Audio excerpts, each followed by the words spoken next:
Hey guys, it's me, Minute Jack 24 here, and today I didn't feel like recording any previous videos featuring Henry Dave, his wife, portrayed by OverSimplified.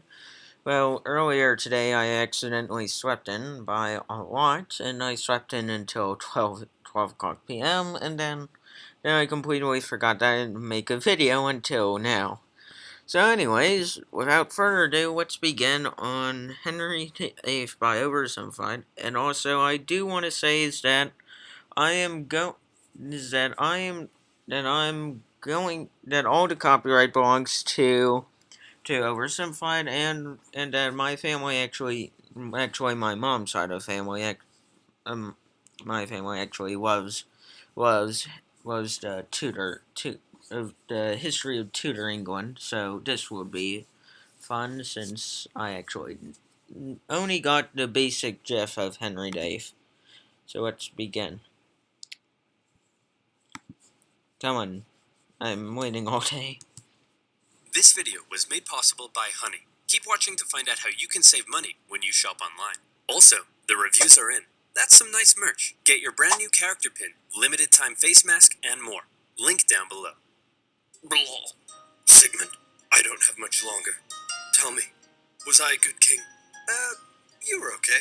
Will I be remembered as the great warrior king who invaded France, revolutionized English healthcare, and developed great parklands? No, you would not. You would be remembered as the king who pretty much took away Christianity from England, and you would be known as the guy who divorced and beheaded his wives. It was pretty interesting actually. And somehow he managed to get so much fatter on all just by eating meat. I don't know how much meat he was eating, but geez, he was fat. Fat. At least he got a good portrait of himself. Probably not. Because of the wife killings. Well, only one wife survived. How is he dying and eating at the same time? That is some stuff that I would like to do. Sigmund, how did I get here? I still remember the good old days when I was a boy with a heart full of fire. And Mummy would teach me. Okay, Henry, this is a horse. Can you say horse? Divorce. No, that's not how you say it. I'm pretty sure you say it horse, but it's close enough. No. Okay, let's try this one. Can you say loaf of bread? Loaf with her head. No. It, that actually stuck around a lot longer than people thought, but it Henry, is that's close. wrong. You know what? Last one. Okay. Can you say soap? Soap. Yes, that's it. I'm the supreme head of the church. Screw the Pope. You know. And I'm not gonna lie. The second thing he said, I'm actually pretty much sort of shocked, but not really at it. You're my son and I love you, but you're freaking weird, man. The year is 1491. England has just come out of 3 decades of civil war. Ooh, this is where I believe the colonial powers are going to start getting their stuff in.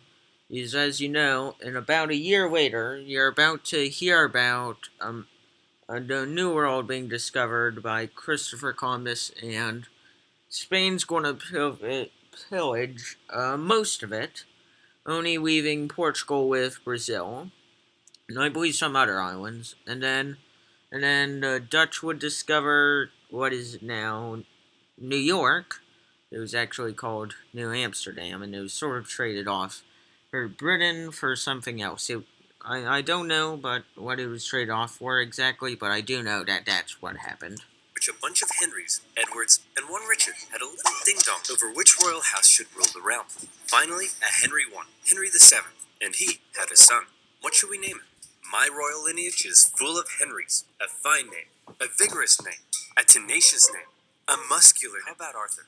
And so Arthur, Prince of Wales and next in line to the throne. I wonder if he became king. I wonder if people would have associated him with King Arthur of Legends, with where they would have King Arthur and the Sword of the Stone or Sword of the Lake. I don't know on which is which. Born. 5 years later, Prince Henry was born, but nobody cares about him. He's not the heir, just a spare. The king wanted to make an alliance with Spain, so one day he said to his son Arthur, "Hey, baby, you see that lady, baby? That's gonna be your wife.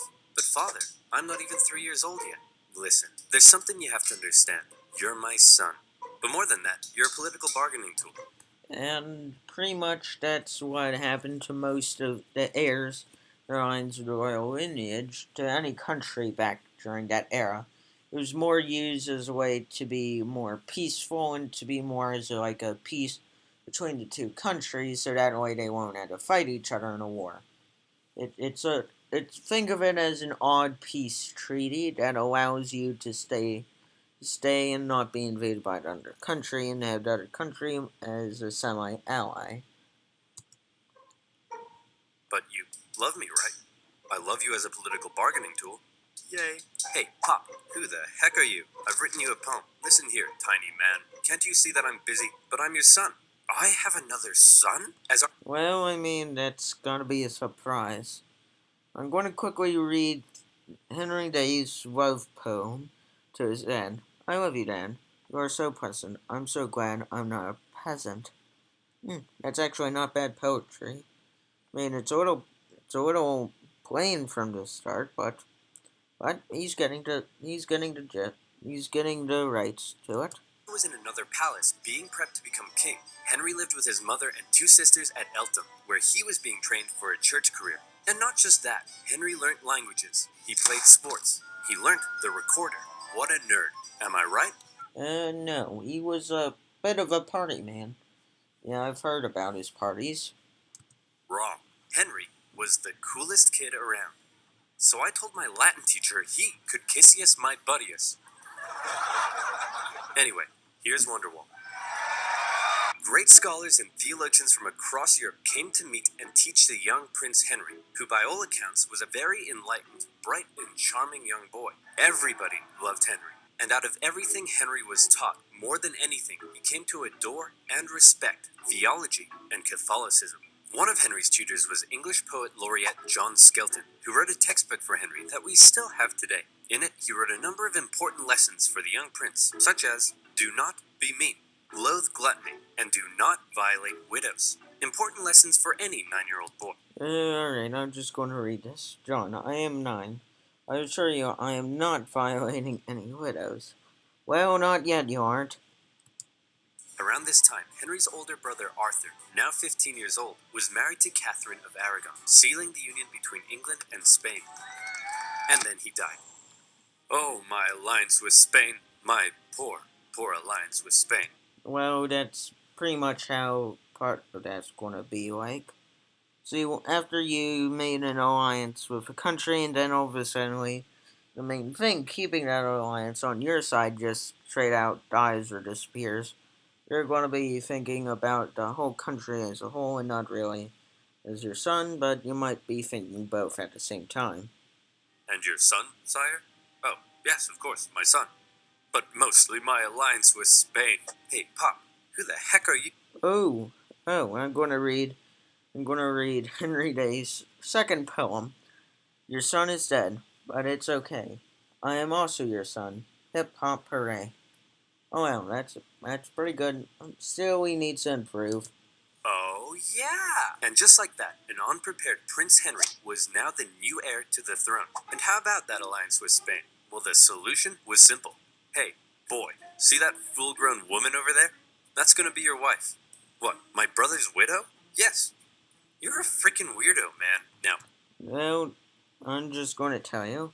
Since I see a Bible here, I'm about to predict you're going to show me a Bible verse here, and a Bible lyric here, or a quote from the Bible. And I'm just going to tell you, I've never read the Bible, or much very once seen a Bible, since I'm not very religious, and that I do not do not have any religious ties that much in my family, and for a fact is that I'm an atheist, so this is going to be interesting for me to hear about, but I'm going to be a little bit skeptical of it. The Bible, there's a verse that says marrying your brother's widow, that's a big no-no. So I'm just going to read the verse for a second.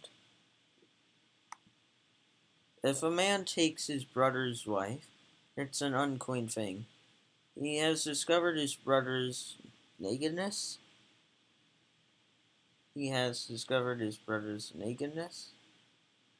This they shall be childless. And I'm confused about that one. That is confusing.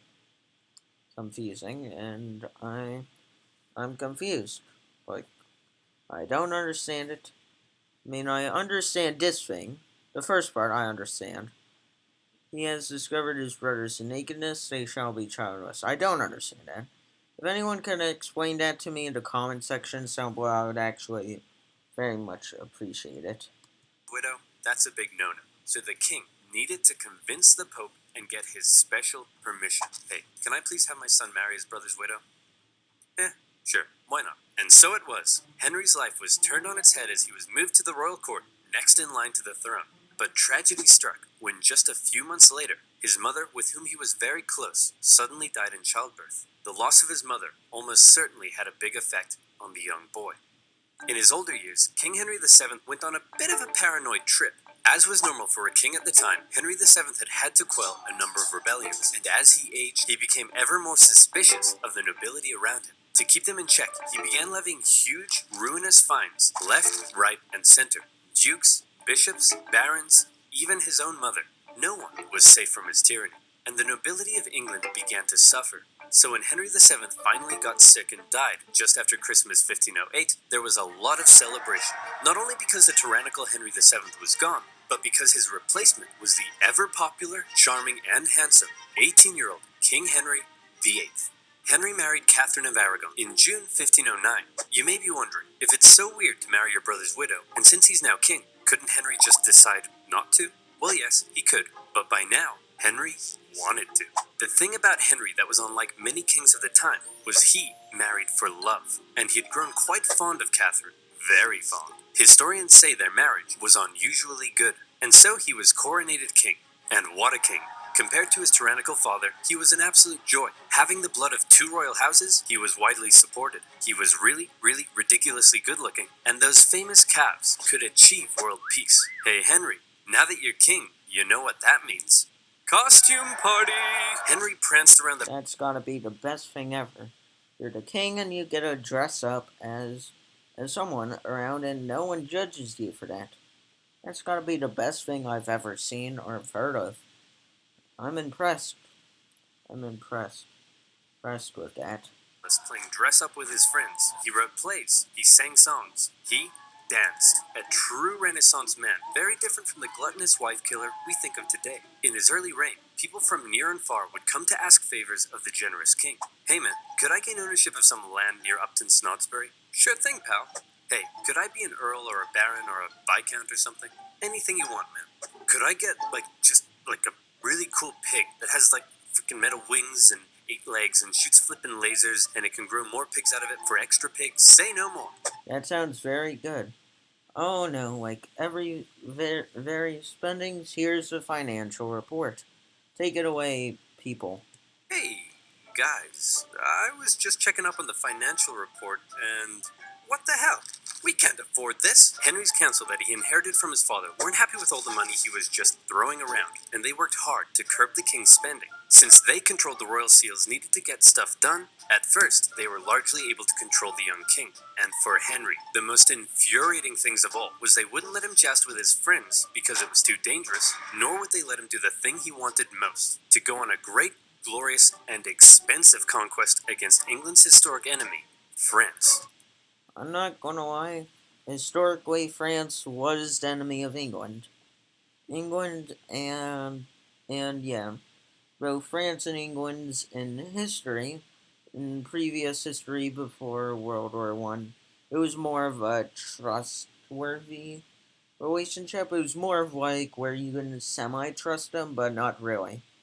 Really, where it would be like, like it's pretty much like the neighbor you semi-trust and you don't know who's going to backstab who first.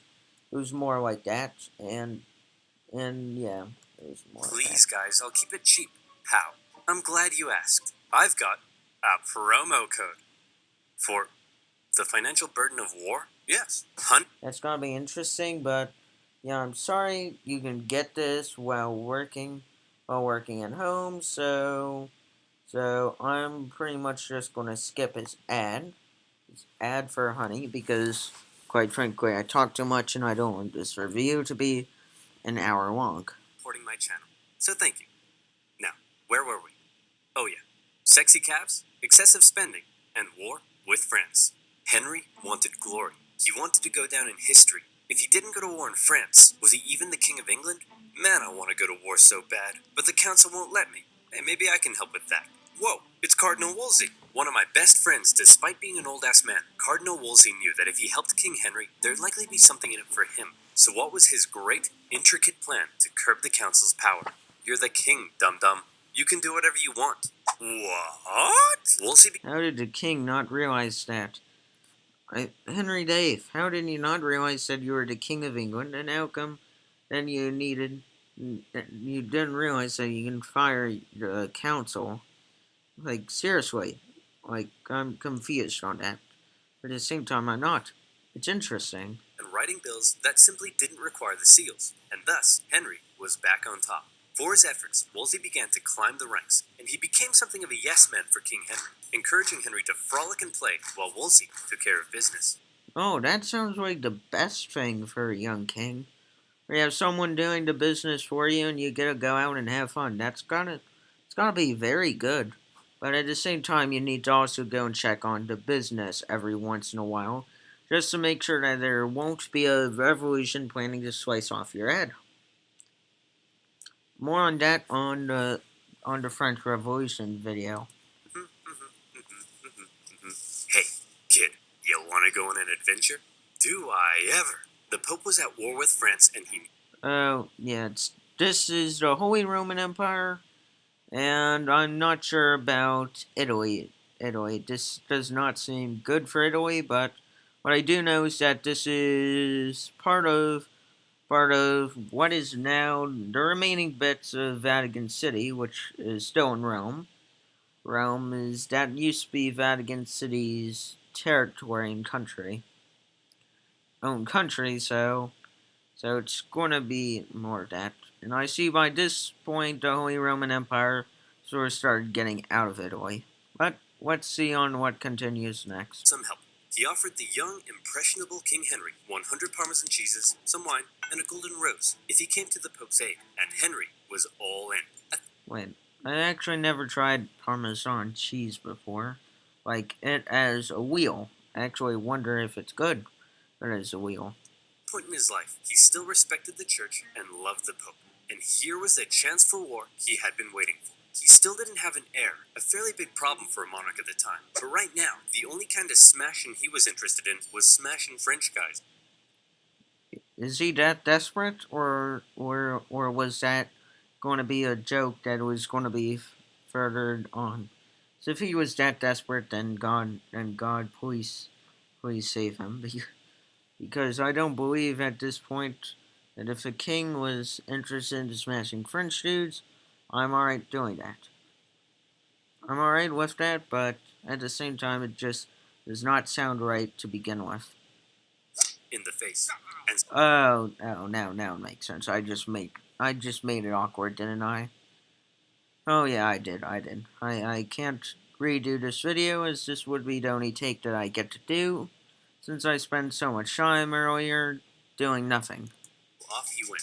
The English already held the French city of Calais. From there, Henry made a glorious victory at the Battle of the Spurs. He took the French cities of Terouanne and Tournai. Word of his victory spread. This was it. Here was the glory he had been waiting for.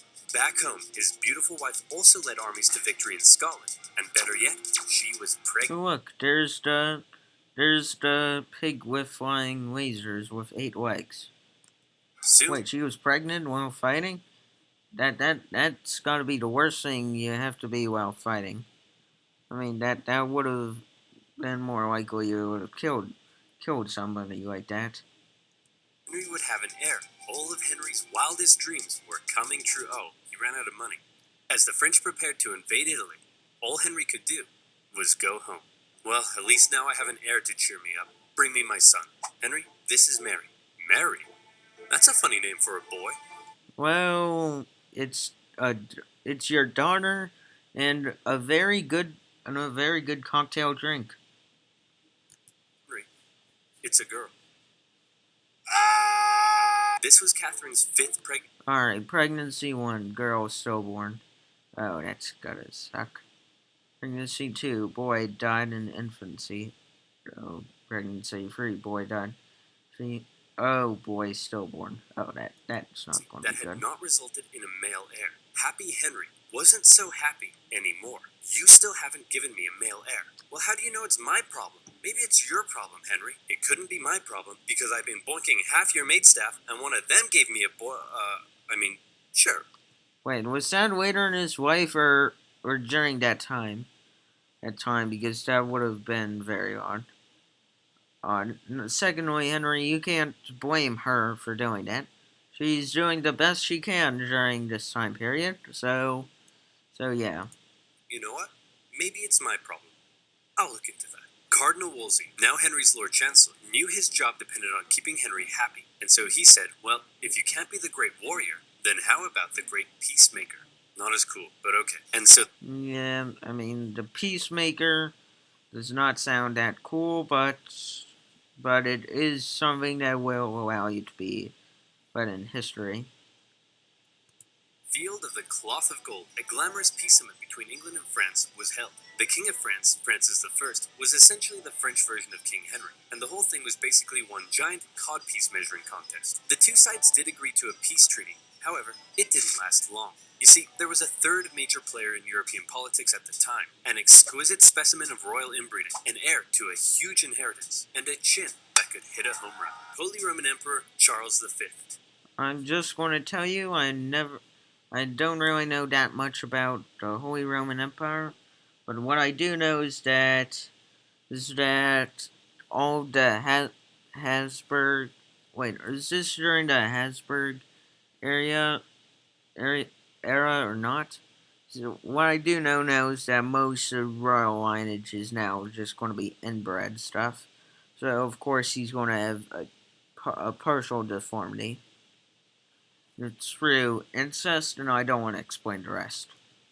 Was Henry's wife's nephew. Henry had helped him out in the past to put down a Spanish rebellion, and now the two wanted to make an alliance, and so a marriage was arranged. Mary, I'd like to introduce you to your 22-year-old fully grown adult cousin, and now your future husband. Ew, he looks inbred. Mary, we're all inbred with the. Well, he's not wrong. And secondly, that is slightly creepy, but not creepy. I'll explain this. It's creepy for our time, and it's not creepy during their time. New alliance, Charles and Henry agreed to team up and relaunch a campaign against France. In 1522, the English landed and stormed as far south as Agincourt, but Charles didn't commit significant forces. Whoops, sorry man, not sure what happened. I'll join in next year. The next year, England swept northern France, almost taking Paris. But once again, where was Charles? Oh man, I'm so sorry. I promise, next year, I'll be there. The next year came, and a fed-up Henry decided he was going to sit this one out. And just as Charles ravaged the French at the Battle of Pavia and captured the French king. Holy crap, dude. Yeah, I totally kicked France's butt. That's great. Alright. Alright, I don't think you can do it anymore, due to France now. I'm talking about now France in 2020. 2020's military power will be still a lot more. It would be a lot harder for them to surrender now that their alliance with NATO and with the European Union, and that they have nukes on their own. And quite frankly, that should be enough to say. Say that you don't really want to mess with the French now. So, can I have the French throne like we agreed? No. What? And also, I don't want to marry your ugly daughter anymore. Ugly? Have you seen your chin? Mummy says it's a strong chin for a strong boy. Oh, that's gotta be the lowest blow I've ever heard to someone with a long chin. His alliance with Charles fell apart. Henry knew his days as a warrior were over. This was a problem for Henry, but it was a bigger problem for his wife. Catherine of Aragon had two jobs. The first was to give Henry a male heir, but the second was to maintain an alliance with her relatives in Spain, including her nephew. She had failed, and Henry's sexy eyes began to wander. Home from all his wars, Henry ate up his daily 5,000 calories of meat as an infatuation. 5,000 calories of meat? I'm not gonna lie, that's a lot of meat. But at the same time, that does not sound that far off. To grow for one of his wife's ladies in waiting, Anne Boleyn. Beautiful, intelligent, cultured. She was exactly Henry's type. Now, Henry had had dozens of mistresses, including Anne's sister, but Anne didn't want to just be Henry's side chick. She wanted to be his queen. Henry sent dozens of letters, thirsty love poems. In one, he proclaimed that he would like to kiss her pretty duckies. Henry's loins were on fire, but Anne kept him at just the right distance to drive him crazy and push him to find a way to get rid of his current wife. Wolsey, I want a divorce. And as the representative of the Pope here in England, I expect you to sort it out quickly and quietly. I bet then he's going to shout it out and it's going to be a family reunion. Because I can only see a balcony and something below. This better relieve myself into the weirdest joke ever. Don't want this to turn into a Europe-wide scandal. You got it, Your Majesty. Hey, Big Papa! My boy Henry says he wants to divorce his wife. Any chance? Oh, that's gotta be awkward. Oh, that's gotta be awkward. You got the King of France, you got the King of the Holy Roman Emperor, the Holy Roman Empire. I am not sure that's Henry's wife or not. And I don't know the rest of the kings. Oh no, it's an ad.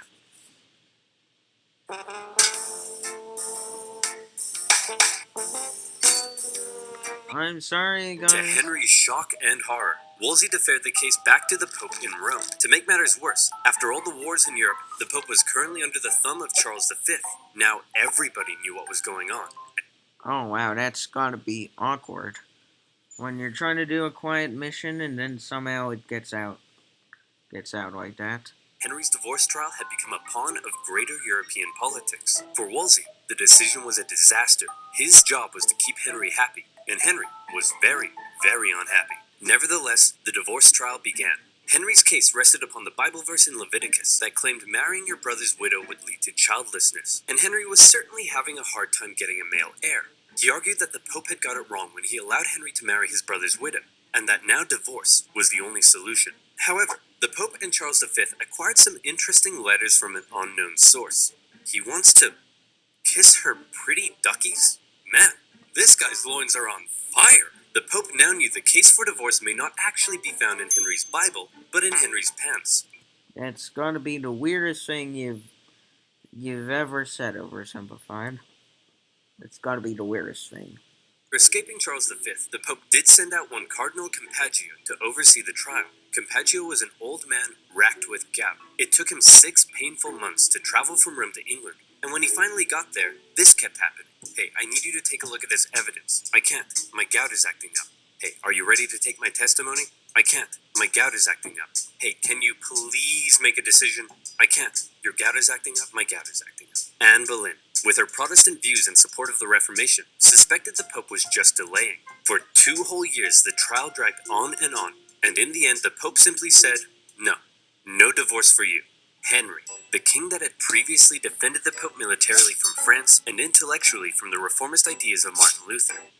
What I'm going to tell you here is that Martin Luther pretty much told everyone that the church is corrupt and that it wasn't really doing anything. I don't know that much about Martin Luther, but that's what I basically knew, is that he pretty much argued against the church. Had once respected the Pope above all, now found the Pope standing between him and fourth base. Your Majesty, what will you do? I'm the king, dum-dum. I can do whatever I want. What? For his failure, Henry removed Wolsey from the court, a decision that was likely influenced by Anne Boleyn, who disliked the cardinal. Having fallen from grace and with potential charges of treason over his head, Wolsey died of illness a year later. Then Henry set about removing England from the influence of the Pope. Hey, if you do that, I'll excommunicate you. Who cares, man? Oh no, apathy! My weakness! Henry gathered theologians and scholars together to help him make his case against the Pope. Together, they argued to the people of England that the Pope's rule over the Church was basically a takeover of what had once been a self-governing, national English Church. And if that sounds familiar, some historians do believe this moment may have laid the foundations for English Euroscepticism. That's right, Brexit may have been influenced by Henry's explosive loins. That's gotta be slightly true and slightly false. I don't believe the British were that committed in their history to stay away from from continental Europe. That's gotta be semi true and semi false. I can't agree or disagree with that. The people gave Henry their support, and those that didn't were going to be in for a rough time. But for now, Henry assumed the role of supreme head of the English Church, and his next divorce trial was a foregone conclusion. Catherine of Aragon was gone, and Anne Boleyn was in. Alright, I've upended the entire country to be with you, so you'd better give me a son, okay? Now, did you get my letter about the duckies? Having finally married the girl of his dreams, it was party time for Henry. And what a party.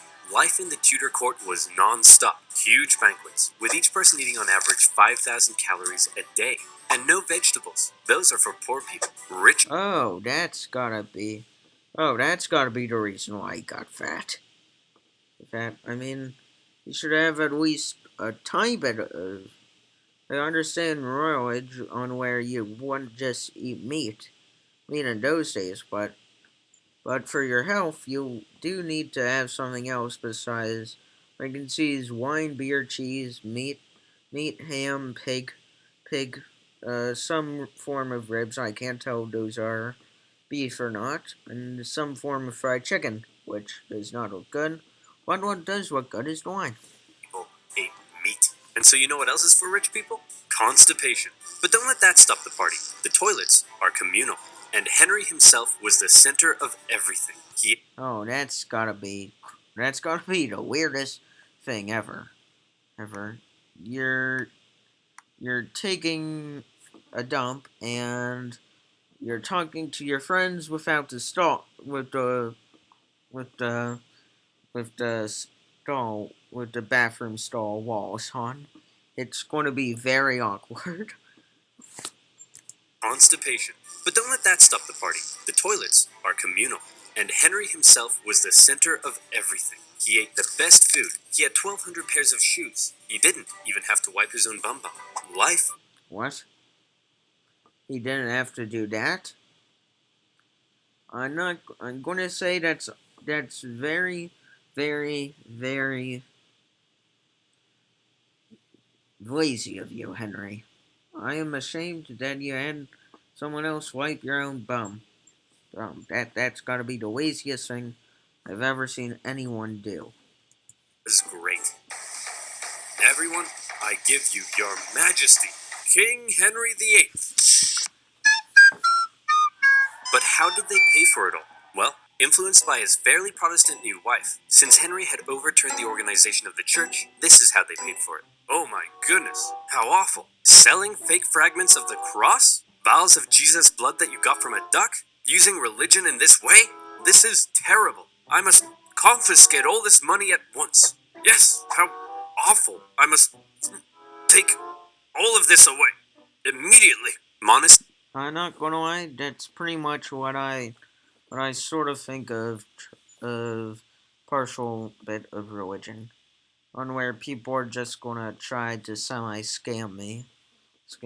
That's at least my view about it. Across the nation were dissolved and their riches placed in the royal coffers. Obviously, many people weren't too happy about this, but Henry had a plan for that as well. Henry's descent into tyranny had begun, as any who rejected his new claim as supreme head of the English church found their heads on the chopping block. And so Henry partied. He danced, he sang, he ate, he jousted. Oh no, that's...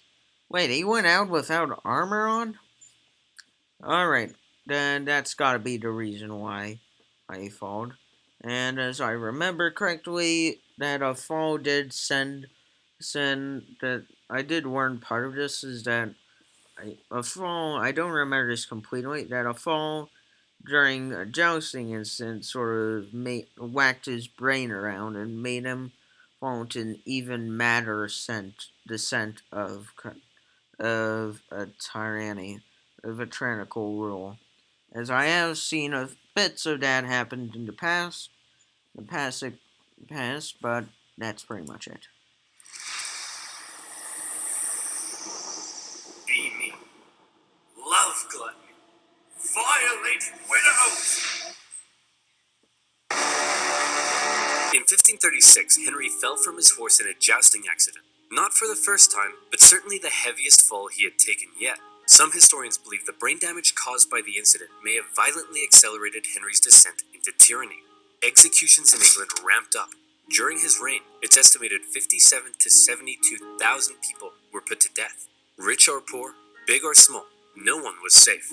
And the most prominent victim of all was to be Henry's own wife. It had been 3 years since their marriage. Anne had been pregnant 4 times, yet she had only been able to produce one healthy child. Oh, Elizabeth the First. She was a great queen for England, I believe. I don't know the full story of England's history, but I do know that Elizabeth the First was a queen. I don't know what she did. I just only heard only a few things about Bloody Mary, a few things about her fat father, and that's pretty much it. Girl. What's more, it's possible she had been going around insulting Henry's manhood. Henry's eyes, once again, began to wander. His new top man, Thomas Cromwell, didn't want to end up like Cardinal Wolsey, and so he came up with a plan. There was a court musician who had been quite flirtatious in public with the Queen. Well, Thomas Cromwell and his boys got a forced confession out of him, saying that it didn't stop at innocent flirtation, and the charges came rolling in. Listen, Anne, we need to talk. Oh no, you're gonna divorce me, aren't you? Just like your last wife. Aw, no, come here, shh, no. I'm not gonna divorce you. It's much worse than that. Anne was charged with adultery, perversion, even incest, and plotting to kill the king himself. The jury found her guilty, including her own uncle and ex-fiancé, both fearing the wrath of the king. And on May 19th, 1536, Anne Boleyn was Anne Boleyn. Literally the next day, Henry married one of Anne's ladies-in-waiting, Jane Seymour, his third wife. After Anne had smack-talked his manhood, and since he still had no male heir, Henry went on a campaign to ensure the public knew he was as virile as it gets. He had this famous portrait painted of the manliest man I've ever seen, and later... I'm not gonna lie, that looks like the fattest man I've ever seen. And trust me, I've seen fat. And also, what was that sword right here? What was that size of that sword or dagger? That looks like a pretty badly sized sword for Henry Dave. I mean, out of anything, that looks more like a protection dagger than much of an attacking one. And if it was supposed to be a short sword, then that's way too short. I mean, a short sword should at least be half of a sword's blade length. He would even have his physician make a declaration about his health. King Henry is a fine specimen of a man, and... please don't make me say this. Say it. And every time I look at him, I wish I was a woman. That's gotta be the second weirdest thing he's ever said in this video. After his jousting accident, the king had badly injured his leg and was no longer very active, yet he was still eating his daily 5,000 calories. So by now, Henry was extremely unhealthy. For the remainder of his life, he would incur a number of illnesses, and his injured leg ulcers would ooze stinking pus. Oh yeah, I was told a lot about this from my mom. Oh, and it just did not end. And I kept on hearing about how King Henry's legs would keep on pussing out pus and smelling weird, and how it's sort of infected, got him a tiny bit infected. Yeah, I feel bad for King Henry, Dave. But at the same time, that guy was starting to begin a kingdomship. So, yeah. Fine specimen of a man indeed. On the church front, Henry's new and now pregnant wife was a devout Catholic, and she pleaded with the king to reinstate the monasteries. Henry was sick of wives meddling in his business, and he bluntly warned her to remember what happened to Anne Boleyn. Since splitting with the Pope, Henry had been hard at work determining the theology of his new Church of England. It kept many Catholic traditions, while on the other hand embracing some reformist ideas, such as requiring the use of a new Bible not in Latin, but in English. The cover of Henry's new Bible depicted the people appearing to worship a giant King Henry, and in the corner, there's some people being put to death, just for good measure. How do you know that they're being put to death? Who opposed Henry's ideas, whether Catholic or Protestant, for any who rebelled against him, it would be off with their heads. In October 1537, Henry finally got what he had been waiting for. His wife Jane gave birth to a healthy boy. However, the triumph soon turned to tragedy, as Jane Seymour died days later from complications during the birth. Henry mourned Jane, the woman who had given him a son, for 2 years. Your Majesty, it's time to choose your next wife. Tom! Alright, so I've heard about this of Anne of Cleves, so this is pretty much what's happening. So pretty much Henry VIII saw Anne of Cleves and was told about it through that she was pretty due to an artist making her portrait beautiful to Henry VIII. And when she came over to see Henry VIII, well, let's just say it didn't end well for her since she got divorced. Not now! Can't you see I'm in mourning? That one. The woman Thomas Cromwell had lined up for Henry's next marriage was the sister of a powerful German duke, but all Henry cared about was that she was pretty as pie, and Thomas Cromwell promised that indeed she was. However, when she arrived in England, Henry was less than pleased. Your Majesty, let me introduce you to your fourth wife, Anne of Cleves. What's that smell? I think it's your legs, sire. Yeah, so did hear that his leg would keep on be smelling. Oh, it's Anne of Cleves. She's ugly. This is treason. What? Off with his head. Henry found his new wife so repulsive that he never consummated the marriage, and divorced her just 6 months later. And for bringing Henry an ugly, stinky woman, along with additional charges of plotting treason, Thomas Cromwell lost his head. Oh no, another ad. Just give me a sec.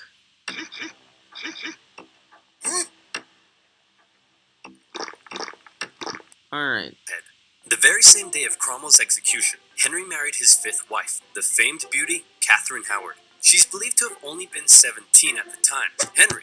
Oh, in that case, this is going to be awkward, but for the time that she's the legal age for sexual intercourse, so this is going to feel awkward for us, but not really for their time. Was 49, and like Anne of Cleves, Catherine Howard didn't last long. You see, for some reason, she may not have been entirely satisfied with her 49-year-old fine specimen of a man, and it's possible she engaged in a number of extramarital affairs, including one with her cousin, Thomas Culpeper. When Henry found out, he was devastated. How could she do this to me? But, sire, don't you have hundreds of mistresses? Shut up, Barry. That's not the point. Your Majesty, you're crying. I'm not crying. It's just that sometimes, when I get sad, water comes out of my eyes! For her... It's also gotta be the third weirdest thing he said in this episode. Catherine Howard met the same fate as Anne Boleyn in 1542. So, we've had divorced, beheaded, died, divorced, beheaded. Look out, here comes survived. Henry married the daughter of a royal official, Catherine Parr, in 1543, and she appears to have been a good companion to Henry. She cared for the aging king, who by now was so heavy it took several men to winch him onto his horse. She acted as a mediator within the family, and convinced the king to restore his two daughters to the line of succession. Their marriage did have one hiccup, however, when Catherine dared disagree with the king over the subject of theology. It's a miracle, because when the priest says the words of institution, the bread turns into the body of Christ. Well, if you put the bread in a box for 3 months, is it a miracle that it turns moldy? Treason! You can't just call everything treason, Henry. The king called for her arrest, as serious charges were placed over her head. However, in the end, she told Henry that she had not been disagreeing with him, but simply learning from him. And so when the guards came to arrest her, the king told them to make like an Anne and cleave. Catherine Parr stayed with Henry right until the end. As he aged into his later years, in increasing pain and ill health, he grew ever more suspicious and moody. The once generous, promising young king was now feared by all around him. Sigmund, I don't have much longer. Hold me. Of course, sire. Do you have any final wishes? How, how about... How about one last conquest in France? And so in 1544, Henry made for Calais. The pesky French had been supporting the Scottish in their ongoing wars with England, and they also owed Henry some money. So the extremely unhealthy king personally led a siege against the French city of Boulogne. The English dug tunnels into the castle, and on the 13th of September, the French surrendered. I'm not gonna lie, I'm not surprised that the French surrendered. Because if you see a fat person attacking you and then all of a sudden you have people digging under your castle, that really's gotta be surprising to you. Glorious victory for Henry. In actuality, the whole misadventure nearly bankrupted England, and they ended up giving Boulogne back to the French a few years later. But shh, don't tell Henry. He's having his moment. Finally, in 1547, a 55-year-old Henry, lapsing in and out of consciousness, passed away. His son, Edward, succeeded him, but died just 5 years later. And then next came Bloody Mary. Daughter, Mary, briefly took the reign. Oh yeah, now that's a face that you don't want to be looking at night. And steered the country back towards the Pope. But then his second daughter embraced reformist ideas and gradually transformed England into a Protestant country. Henry's desperation to marry Anne Boleyn and his resulting feud with the Pope had changed the course of English history and religion forever. Unfortunately, none of Henry's children had heirs, and when Elizabeth I died, Henry's lineage ended, with the House of Stuart replacing the House of Tudor. So then you might think, all that effort, a life filled with so much frustration, yet he never conquered France, he barely had a male heir, and his lineage died out. The egotistical man Henry grew sick and cruel, and then died. So why are we all so fascinated with King Henry VIII? Why not Henry II or IV? Well, without mentioning the many important things his reign did achieve, one of his biggest goals was to go down in history, and you can put a big green check beside that one. Because everything he did, and how he asserted his control and authority over everyone around him, has come to be viewed as the epitome of the word king. And also because of the wife killings? Yeah, definitely the wife killings. And that's it. Also, I just want to remind you guys that all the copyright does belong to OverSimplified, and yes, that Henry VIII is remembered for the wife killings. Yeah. Anyways, goodbye.